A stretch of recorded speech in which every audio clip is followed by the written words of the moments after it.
आपल्या बापाचं नाही.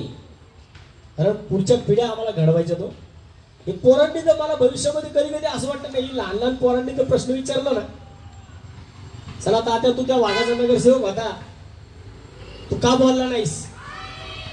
ज्या आईला मी आयुष्यामध्ये कधी वरमान करून बघू शकणार नाही.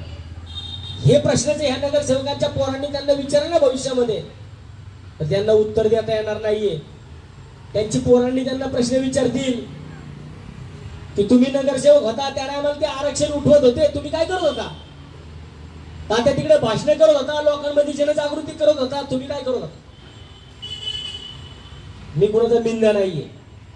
माझ्या मनाला ज्या गोष्टी पटतात त्या गोष्टी मी 100% ठोकून करतो.